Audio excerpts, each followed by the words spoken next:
ಯಾವ ಸ್ಥಳದಲ್ಲಿರುವ ಷೇರು ಮಾರುಕಟ್ಟೆಗೆ ದಲಾಲ್ ಸ್ಟ್ರೀಟ್ ಎನ್ನುತ್ತಾರೆ? ಯಾವ ಸ್ಥಳದಲ್ಲಿರುವ ಷೇರು ಮಾರುಕಟ್ಟೆಗೆ ದಲಾಲ್ ಸ್ಟ್ರೀಟ್ ಎನ್ನುತ್ತಾರೆ? ಸರಿಯಾದ ಉತ್ತರ ಮುಂಬೈ.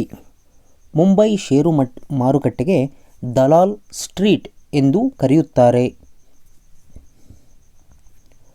ಮಹಾಕ್ಷತ್ರಿಯ ಇದು ಯಾರು ಬರೆದ ಕೃತಿ? ನೋಡಿ, ಕುವೆಂಪು, ದೇವುಡು, ದೇ ಜವರೇಗೌಡರು, ಪುತಿನ. ಮಹಾಕ್ಷತ್ರಿಯ ಇದನ್ನು ಬರೆದಂತಹ ಕರ್ತೃ ದೇವುಡು. ದೇವುಡು ಅವರ ಬರೆದ ಕೃತಿ ಮಹಾಕ್ಷತ್ರಿಯ. ನೆಕ್ಸ್ಟ್, ಬಯೋಡೀಸೆಲ್ ಅಥವಾ ಬಯೋ ಇಂಧನ ಅಂತ ಕರಿತೇವೆ. ಇದನ್ನು ನೀಡುವಂತಹ ಸಸ್ಯ ಯಾವುದು? ಬಯೋಡೀಸೆಲ್ ಅಥವಾ ಬಯೋ ಇಂಧನ ನೀಡುವ ಸಸ್ಯ ಯಾವುದು? ಆಪ್ಷನ್ ನೋಡಿ, ಜೆಟ್ರೋಪಾ, ಪಾರ್ಥೇನಿಯಂ, ಮತ್ತಿ, ತೇಗ. ಈ ಕೆಳಗಿನ ಈ ಯಾವ ಸಸ್ಯಗಳು ಬಯೋಡೀಸೆಲ್ ಅಥವಾ ಬಯೋ ಇಂಧನವನ್ನು ನೀಡುತ್ತವೆ? ಸರಿಯಾದ ಉತ್ತರ ಜೆಟ್ರೋಪಾ. ಈ ಜೆಟ್ರೋಪಾ ಸಸ್ಯ ಬಯೋಡೀಸೆಲ್ ಅಥವಾ ಬಯೋ ಇಂಧನವನ್ನು ನೀಡುವಂತಹ ಒಂದು ಪ್ರಮುಖವಾದ ಸಸ್ಯ. ಸಸ್ಯದ ಹೆಸರು ಜೆಟ್ರೋಪಾ ಅಥವಾ ಜೆಟ್ರೋಪಾ ಅಂತಲೂ ಕರೀತಾರೆ. ಆಸ್ಪರಿನ್ ಔಷಧದ ರಾಸಾಯನಿಕ ಹೆಸರೇನು? ಅಂದರೆ chemical name of aspirin. Aspirin ಡ್ರಗ್ನ ಕೆಮಿಕಲ್ ನೇಮ್. ಸರಿಯಾದ ಉತ್ತರ acetyl salicylic acid, acetyl salicylic ಆಮ್ಲ. ಈ ಆಸ್ಪರಿನ್ ಅಂತ ಕರಿತಾರಲ್ಲ, ಇದರ ಕೆಮಿಕಲ್ ನೇಮ್ ಏನು ಅಂತ ಕೇಳಿದ್ರೆ ಅದನ್ನು ಅಸಿಟೈಲ್ ಸ್ಯಾಲಿಸಿಕ್ ಆಮ್ಲ. ಕನ್ನಡ ಮತ್ತು ಇಂಗ್ಲೀಷ್ ಎರಡರಲ್ಲೂ ಸಮೇತ ಈ ರಾಸಾಯನಿಕ ಹೆಸರು ಬದಲಾವಣೆ ಇರಲ್ಲ, ಇದೇ ಥರ ಇರುತ್ತೆ. ಅಸಿಟೈಲ್ ಸ್ಯಾಲಿಸಿನಿಕ್ ಆಮ್ಲ ಅಥವಾ ಆಸಿಡ್.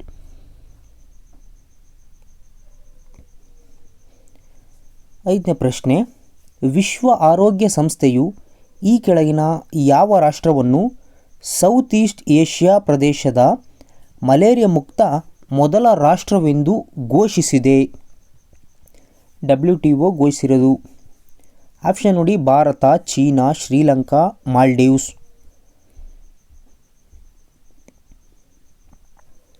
ಸರಿಯಾದ ಉತ್ತರ ಮಾಲ್ಡೀವ್ಸ್. ಮಾಲ್ಡೀವ್ಸನ್ನು ಮಲೇರಿಯಾ ಮುಕ್ತ ಮೊದಲ ರಾಷ್ಟ್ರವೆಂದು ಘೋಷಿಸಿದೆ. ನೆಕ್ಸ್ಟ್, ಶಿವತಾಪ ಈ ಕೆಳಗಿನ ಯಾವ ಕ್ರೀಡೆಗೆ ಸಂಬಂಧಿಸಿದ್ದಾರೆ? ಶಿವತಾಪ ಅವರು ಯಾವ ಕ್ರೀಡೆಗೆ ಸಂಬಂಧಿಸಿದ್ದಾರೆ? Hockey, boxing, long jump, discus throw. ಸರಿಯಾದ ಉತ್ತರ ಬಾಕ್ಸಿಂಗ್. ಶಿವತಾಪ ಅವರು ಬಾಕ್ಸಿಂಗ್ಗೆ ಸಂಬಂಧಿಸಿದ್ದಾರೆ. ಫರೀದ್ ಎಂಬುದು ಈ ಕೆಳಗಿನ ಯಾರ ಮೂಲ ಹೆಸರಾಗಿತ್ತು? ಫರೀದ್. ಕೆಳಗೆ ನಾವು ಮೊಘಲ್ ಚಕ್ರವರ್ತಿಗಳ ಹೆಸರನ್ನು ನಮೂದಿಸಿದ್ದೇವೆ. ಫರೀದ್ ಎಂಬುದು ಈ ಕೆಳಗಿನ ಯಾರ ಮೂಲ ಹೆಸರಾಗಿತ್ತು? ಸರಿಯಾದ ಉತ್ತರ ಶೇರ್ಷಾ. ಶೇರ್ಷಾನ್ ಅವರ ಮೂಲ ಹೆಸರು ಫರೀದ್. ಈ ಕೆಳಗಿನ ಯಾರನ್ನು ಜಿಂದಾ ಫಕೀರ್ ಅಥವಾ ಜೀವಂತ ಫಕೀರ್ ಎಂದು ಕರೆಯಲಾಗುತ್ತಿತ್ತು? 2016-15 PSI ಮತ್ತು ಕೆಲವೊಂದು PC ಎಕ್ಸಾಮ್ಗಳಲ್ಲಿ ಮೋಸ್ಟ್ ರಿಪೀಟೆಡ್ ಪ್ರಶ್ನೆ. ಜಿಂದಾ ಫಕೀರ್ ಎಂದು ಯಾರನ್ನು ಕರೆಯಲಾಗುತ್ತಿತ್ತು? ಸರಿಯಾದ ಉತ್ತರ ಔರಂಗಜೇಬ್. ಔರಂಗಜೇಬನನ್ನು ಜಿಂದಾ ಫಕೀರ್ ಅಥವಾ ಜೀವಂತ ಫಕೀರ್ ಎಂದು ಕರೆಯಲಾಗುತ್ತಿತ್ತು. ಕರ್ನಾಟಕದ ಈ ಕೆಳಗಿನ ಯಾವ ದ್ವೀಪವನ್ನು ಪಿಜಿನ್ ಐಲ್ಯಾಂಡ್ ಎಂದು ಕರೆಯಲಾಗುವುದು? ಪಿಜಿನ್ ಐಲ್ಯಾಂಡ್ ನೋಡಿ, ನೇತ್ರಾಣಿ ದ್ವೀಪ, ಅಂಜ ದ್ವೀಪ, ಸೆಂಟ್ ಮೇರಿಸ್ ದ್ವೀಪ, ಕಾಂಜಿಗುಡ್ಡ ದ್ವೀಪ. ಸರಿಯಾದ ಉತ್ತರ ನೇತ್ರಾಣಿ ದ್ವೀಪ. ನೇತ್ರಾಣಿ ದ್ವೀಪವನ್ನು ಪಿಜಿನ್ ಐಲ್ಯಾಂಡ್ ಎಂದು ಕರೆಯುತ್ತಾರೆ. ನೆಕ್ಸ್ಟು, ಪುರಾತನ ಕಾಲದಲ್ಲಿ ಸಂಚಯಿತವಾಗಿರುವ ಮೆಕ್ಕಲು ಮಣ್ಣಿನ ವಲಯವನ್ನು ಏನೆಂದು ಕರೆಯಲಾಗುವುದು? ಸರಿಯಾದ ಉತ್ತರ ಬಂಗರ್. ಪುರಾತನ ಕಾಲದಲ್ಲಿ ಈ ಸಂಚಯಿತವಾಗಿರ್ತಕ್ಕಂಥ ಮೆಕ್ಕಲು ಮಣ್ಣಿನ ವಲಯವನ್ನು ಬಂಗರ್ ಎಂದು ಕರೆಯಲಾಗುತ್ತದೆ. ನೆಕ್ಸ್ಟು, ಮಾನ್ಸೂನ್ ಮಾರುತಗಳ ನಿರ್ಗಮನ ಕಾಲದಲ್ಲಿ ಭಾರತವು ಶೇಕಡ ಎಷ್ಟರಷ್ಟು ಮಳೆಯನ್ನು ಪಡೆಯುತ್ತದೆ? ಶೇಕಡ 10, 25, 13, 5.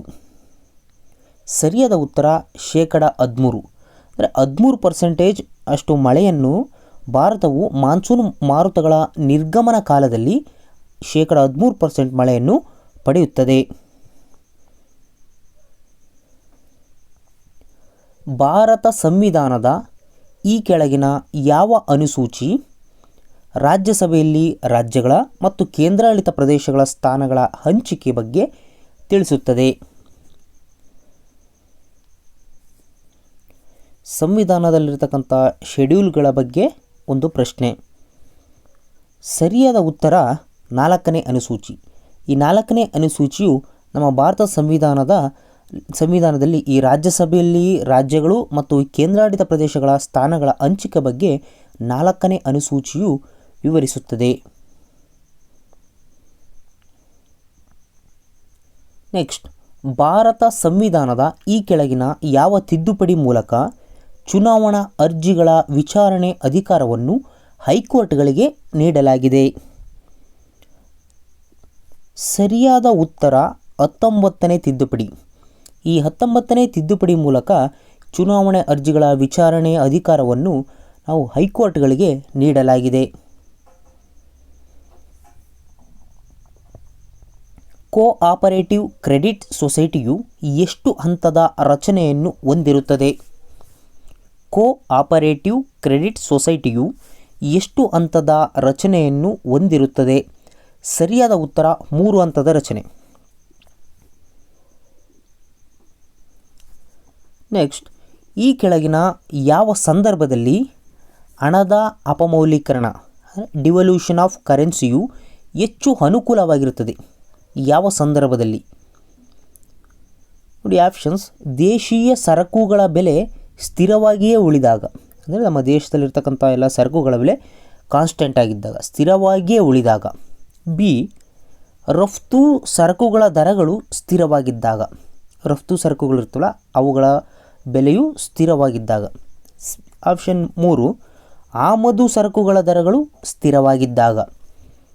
ಆಪ್ಷನ್ 4, ರಫ್ತು ಸರಕುಗಳ ದರಗಳು ಪ್ರಮಾಣಗತವಾಗಿ ಹೆಚ್ಚಾದಾಗ. ಸರಿಯಾದ ಉತ್ತರ ಆಪ್ಷನ್ಸ್ ಬಿ, ರಫ್ತು ಸರಕುಗಳ ದರ ಸ್ಥಿರವಾಗಿದ್ದಾಗ ಆ ಡಿವಲ್ಯೂಷನ್ ಆಫ್ ಕರೆನ್ಸಿ ಅಥವಾ ಹಣದ ಅಪಮೌಲ್ಯೀಕರಣ ಹೆಚ್ಚು ಅನುಕೂಲವಾಗಿರುತ್ತದೆ.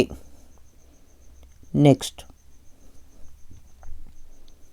ಈ ಕೆಳಗಿನವುಗಳಲ್ಲಿ ಯಾವುದನ್ನು ಸಾಮಾನ್ಯವಾಗಿ ಪಾಲಿಮೈಡ್ ಎಂದು ಕರೆಯಲಾಗುವುದು? ಸರಿಯಾದ ಉತ್ತರ ನೈಲಾನ್. ನೈಲಾನನ್ನು ನಾವು ಸಾಮಾನ್ಯವಾಗಿ ಪಾಲಿಮೈಡ್ ಎಂದು ಕರೆಯುತ್ತೇವೆ.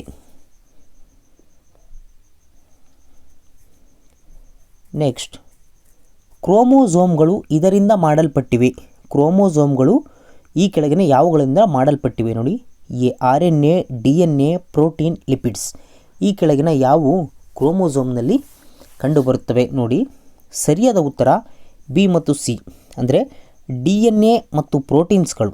ಕ್ರೋಮೋಸೋಮ್ಗಳು DNA ಮತ್ತು ಪ್ರೋಟೀನ್ಸ್ಗಳಿಂದ ಮಾಡಲ್ಪಟ್ಟಿವೆ. ಡಿ ಅಂದರೆ DNA ಅಂದರೆ deoxy ribonucleic acid. Deoxy ribonucleic acid ಮತ್ತು ಪ್ರೋಟೀನ್ ಇವುಗಳಿಂದ ಕ್ರೋಮೋಸೋಮ್ಗಳು ಮಾಡಲ್ಪಟ್ಟಿವೆ. ಈ ಕೆಳಗಿನ ಯಾವುದನ್ನು ಕೆಂಪು ರಕ್ತ ಕಣಗಳ ಸ್ಮಶಾನವೆಂದು ಕರೆಯಲಾಗುವುದು?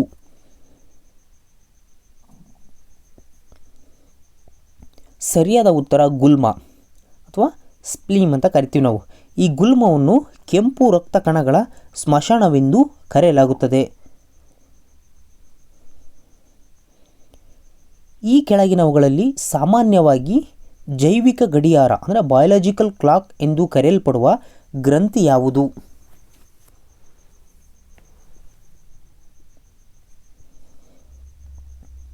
ಸರಿಯಾದ ಉತ್ತರ ಪೀನಲ್ ಗ್ರಂಥಿಯನ್ನು ನಾವು ಬಯಾಲಜಿಕಲ್ ಕ್ಲಾಕ್ ಅಥವಾ ಜೈವಿಕ ಗಡಿಯಾರ ಎಂದು ಕರೆಯುತ್ತೇವೆ.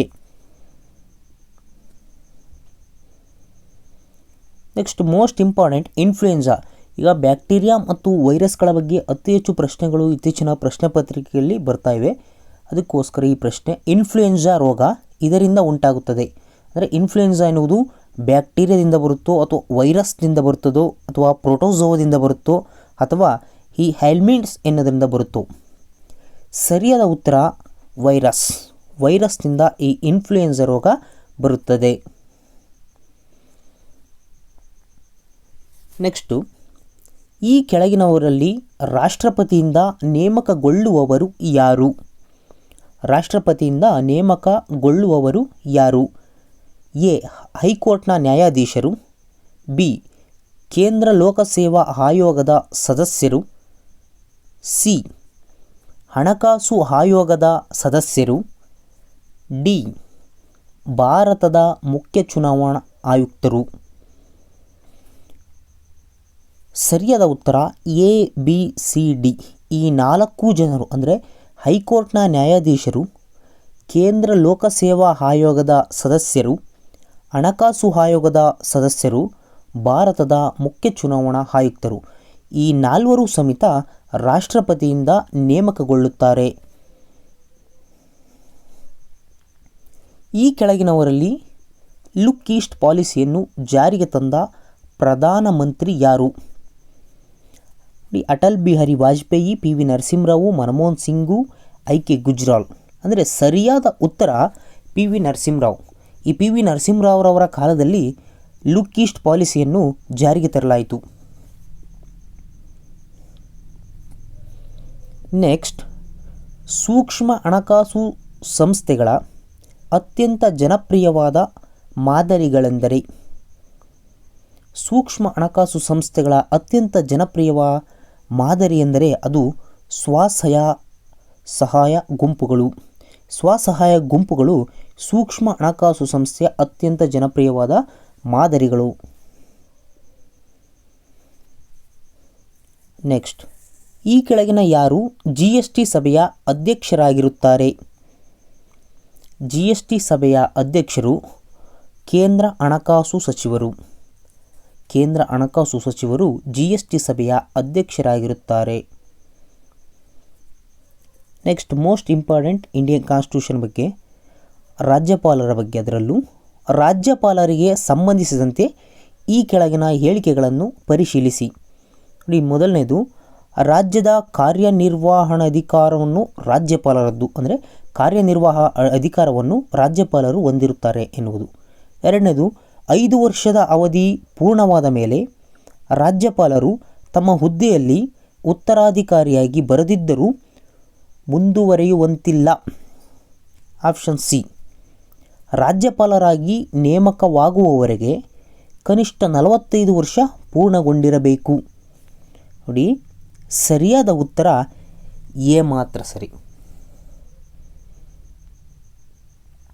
ಅಂದರೆ ರಾಜ್ಯದ ಕಾರ್ಯನಿರ್ವಾಹಕ ಅಧಿಕಾರವನ್ನು ರಾಜ್ಯಪಾಲರು ಹೊಂದಿರುತ್ತಾರೆ. ಆಪ್ಷನ್ಸ್ ಬಿ ಮತ್ತು ಸಿ ಇವೆರಡು ತಪ್ಪಾದ ಉತ್ತರ. ನೆಕ್ಸ್ಟ್, ಮೋಸ್ಟ್ ಇಂಪಾರ್ಟೆಂಟು, ರಾಜ್ಯಸಭೆಗೆ ಲೋಕಸಭೆಗಿಂತ ಅಧಿಕಾರ ಇರುವುದು ಈ ಸಂದರ್ಭದಲ್ಲಿ. ಅಂದರೆ ಲೋಕಸಭೆ ರಾಜ್ಯಸಭೆಗಿಂತ ಹೆಚ್ಚು ಅಧಿಕಾರವನ್ನು ಹೊಂದಿದೆ. ಆದರೆ ಕೆಲವೊಂದು ಸಂದರ್ಭದಲ್ಲಿ ರಾಜ್ಯಸಭೆ ಹೆಚ್ಚು ಅಧಿಕಾರ ಹೊಂದಿದೆ. ಅದು ಯಾವ ಸಂದರ್ಭದಲ್ಲಿ? ರಾಜ್ಯಸಭೆಗೆ ಲೋಕಸಭೆಗಿಂತ ಅಧಿಕಾರ ಇರುವುದು ಯಾವ ಸಂದರ್ಭದಲ್ಲಿ? ಆಪ್ಷನ್ಸ್ ನೋಡಿ. ಒಂದು, ಧನ ಮಸೂದೆ ಅಂದರೆ ಹಣಕಾಸು ಮಸೂದೆ ಅಂತ. ಆಪ್ಷನ್ಸ್ ಬಿ ನೋಡಿ, ಹಣಕಾಸೇತರ ಮಸೂದೆ. ಆಪ್ಷನ್ ಸಿ, ನೂತನ ಅಖಿಲ ಭಾರತ ಸೇವೆಗಳ ಸ್ಥಾಪನೆ. ನೋಡಿ, ಇಲ್ಲಿ ಆಪ್ಷನ್ಸ್ ಎ ಮಾತ್ರ ಸರಿ, ಎ ಮತ್ತು ಬಿ ಸರಿ, ಬಿ ಮಾತ್ರ ಸರಿ, ಸಿ ಮಾತ್ರ ಅಂತ ಹೇಳಿದ್ರೆ. ಇದಕ್ಕೆ ಸರಿಯಾದ ಉತ್ತರವನ್ನು ನಮ್ಮ ಕಾಮೆಂಟ್ ಬಾಕ್ಸಲ್ಲಿ ಕಾಮೆಂಟ್ ಮಾಡಿ. ಸರಿಯಾದ ಉತ್ತರವನ್ನು ಮುಂದಿನ ವಿಡಿಯೋದಲ್ಲಿ ನೀಡುತ್ತೇನೆ. ಈ ವಿಡಿಯೋ ಇಷ್ಟವಾದರೆ ದಯವಿಟ್ಟು ಒಂದು ಲೈಕ್ ಮಾಡಿ. ಧನ್ಯವಾದಗಳು. ಇದೇ ರೀತಿಯ ಹೊಸ ವಿಡಿಯೋಗಳಿಗಾಗಿ ನಮ್ಮ ಯೂಟ್ಯೂಬ್ ಚಾನಲ್ಗೆ ಸಬ್ಸ್ಕ್ರೈಬ್ ಆಗಿ ಮತ್ತು ಪಕ್ಕದಲ್ಲಿರುವ ಬೆಲ್ ಐಕಾನ್ ಮೇಲೆ ಕ್ಲಿಕ್ ಮಾಡಿ.